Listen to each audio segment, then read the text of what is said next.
7 hari saja, kasus COVID-19 di Indonesia menyentuh angka 2 juta kasus, terhitung tepat pada tanggal 21 Juli 2021 lalu. Total torehan 2 juta kasus ini.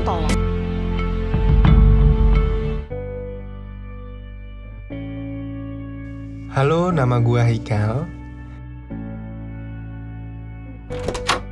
Mahasiswa yang baru 2 tahun merantau, yang harus dipaksa kembali ke rumah. Itu semua karena pandemi yang masuk di negeri ini. Namun, akhir-akhir ini aturan lockdown mulai direnggangkan. Akhirnya, gue nyoba buat main ke Solo lagi. Tempat paling nyaman gue huni, dan UNS jadi kampus pilihan gue buat nyari jati diri.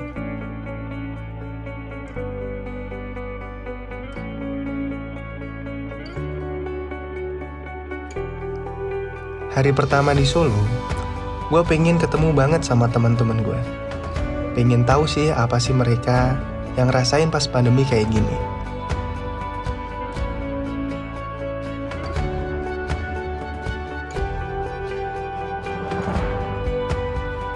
Untuk itu, gue memutuskan buat bikin janji ketemu bareng-bareng sama mereka di area kampus.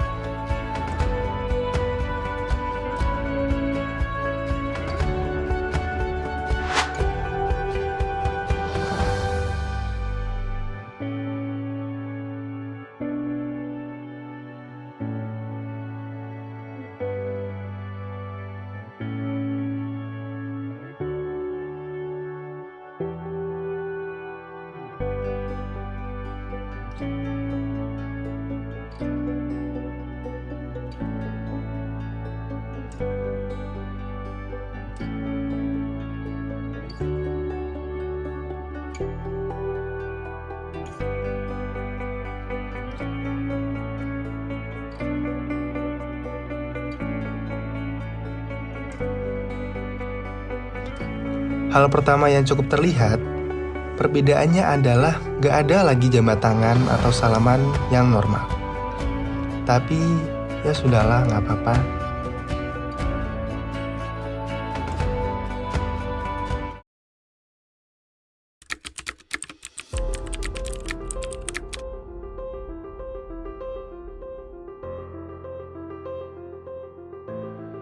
Kuliah online? Apa sih kuliah online? Aku nggak pernah ikut kuliah online soalnya. Ya, menurut saya itu kurang efektif ya. Ya, biasanya kita itu praktek secara langsung, tapi kita hanya dilakukan dengan media-media software kayak gitu. Jadi ya kurang efektif menurut saya, Mas. Kalau menurut saya nggak efektif sekali ya, Mas ya. Karena kan kita berada di lingkungan teknik mesin, pastinya kan ada praktek-praktek yang harusnya kita kerjakan di bengkel, tapi malah kita berada di rumah dan hanya melihat tutorialnya aja, Mas. Kuliah online tentunya ada ya, sisi positifnya atau ada sisi negatifnya. Sisi positifnya itu kita bisa merekord perkuliahan itu lalu kita menontonnya lagi. Kalau sisi negatifnya mungkin masalah perangkat, jaringan dan lain sebagainya. Kuliah online itu punya sisi negatif sama positifnya. Jadi sisi positifnya itu kita dapat berkembang secara modern lah. Guru kita juga berkembang secara modern dari perihal sistem media pembelajarannya. Jadi kita dapat simulasi secara langsung media YouTube, Zoom ataupun Classroom gitu. Dan sisi negatifnya itu mahasiswa dan siswa itu nggak bisa langsung bisa mencerna itu loh. Jadi kadang kita nggak fokus gitu kan.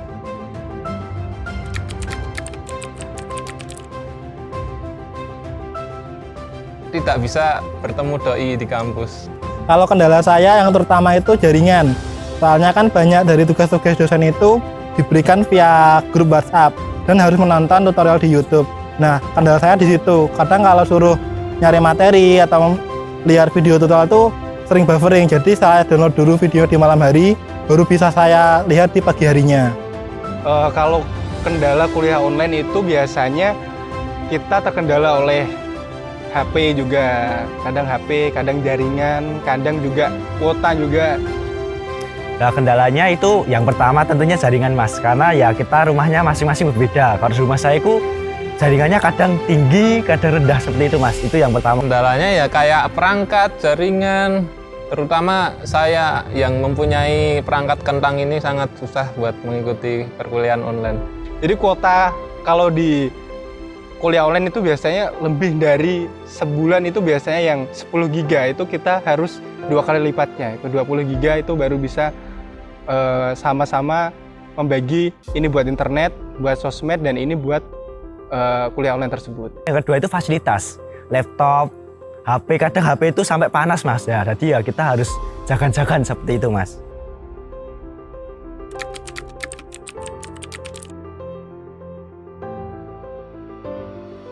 Kalau di rumah sih, kalau kuliah online kayak gini sering malah nganggurnya ya Mas. Karena kita di rumah, jadi kita mah leha-leha ya pengen cuma bantu orang tua. Kalau ada tugas ya kita kerjain, kalau nggak ada ya sudah kayak gitu Mas.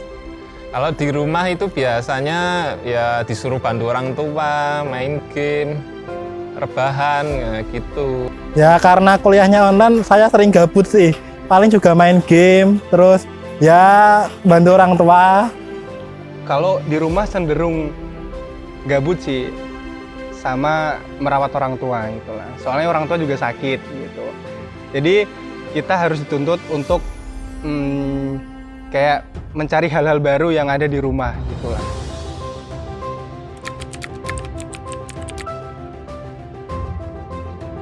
Jujur sih gak nyaman. Jadi saya kadang-kadang kalau bosan di rumah sering main ke kos.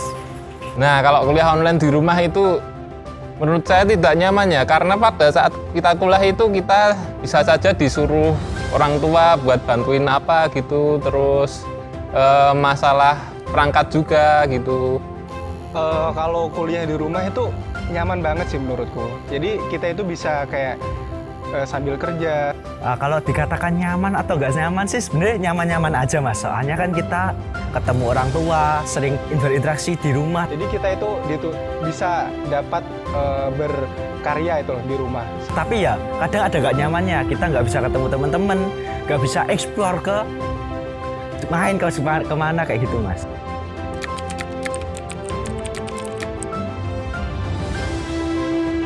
Kuliah online paling awkward itu saat aku itu lagi ngobrol sama teman-teman, lagi mau ngejob kan.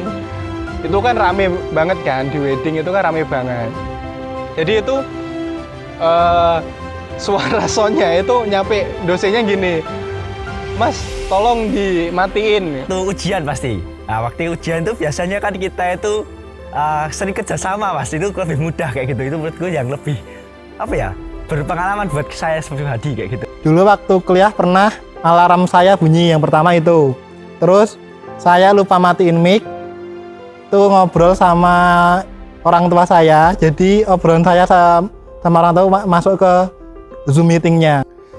Pengalaman kuliah yang paling awkward itu ya pas kita masuk ke kuliah online dalam Zoom itu.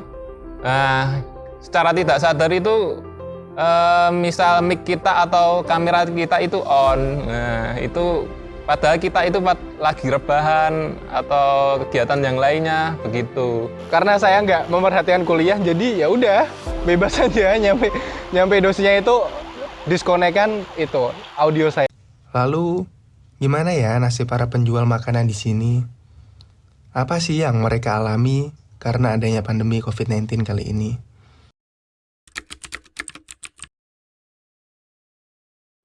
Ibu Mulyani Sularto.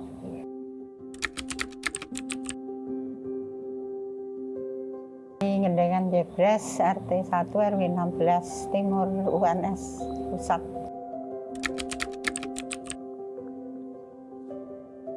Dari tahun 2012. Sampai sekarang ini? Iya. Sudah berapa lama? Jadi udah Ya. hampir 8 tahun lebih ya? Ya, 9 jalan. Iya. Ya lumayan Mas.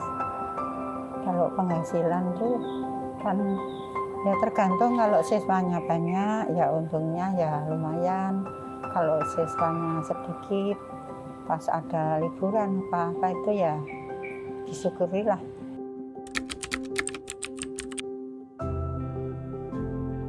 Dampaknya jelas Mas tuh. Dampaknya tidak hanya ini ya, kalau dihitung 5% tuh sampai 95% jatuh loh Mas.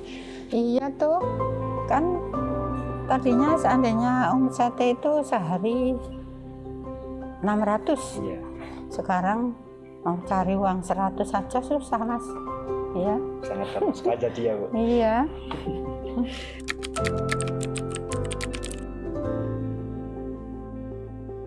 Yaitu tidak kita harapkan ya Mas ya, itu kehendak yang kuasa. Mungkin itu semua itu peringatan dari Tuhan untuk kita semua itu harus bisa apa ya Mas, menanggapi situasi, mencermati keadaan. Mungkin ya Tuhan tuh memperingatkan kita. Mungkin sebelumnya kita tuh udah gimana ya, mungkin terlalu mengabaikan ya bisa ya. Iya bisa jadi. Setelah ada peristiwa seperti ini kan kita bisa menyimak ya, menyimak. Kalau seperti saya sebagai orang tua itu kan sudah mengalami beberapa hal yang itu ya bisanya cuma berdoa. Terus masalah pertama, kedua harus jaga kebersihan, jaga jarak, jaga kesehatan. Yang penting kan itu Mas. Ya kalau masalah ini apa tuh, di samping itu kita ya harus pede Mas. Kalau nggak pede kan kita nggak makan. Iya. Nah, di samping pede kita harus mentaati peraturan yang ada dari pemerintah. Ya itu saja. Ya semoga aja cepat ini Mas ya, cepat berlalu lah. Iya. Jadi harapannya semoga cepat berlalu ya. Biar segera sembuh kembali lah. Iya. Yang dikasih itu apa tuh, yang sakit semoga ya lekas sembuh. Tidak sampai gimana ya Mas, kan sekarang tuh tidak pandang tua maupun muda. Kalau begitu kena kan kita sendiri itu maknanya apa tidak kelihatan. Jadi harus pandai-pandainya kita itu bisa ini apa, mencermati keadaan lah. Ya dari itu jaga jarak itu, jaga jarak, jaga kesehatan. Ya pikiran juga Mas tuh. Kalau kita cemas itu kan itu memicu ini loh Mas. Kalau kecemasan kan memicu pikiran kita itu bisa berdampak kadang ketakutan. Itu kan itu juga menurunkan gimana ya? Bisa menurunkan kesehatan juga loh Mas.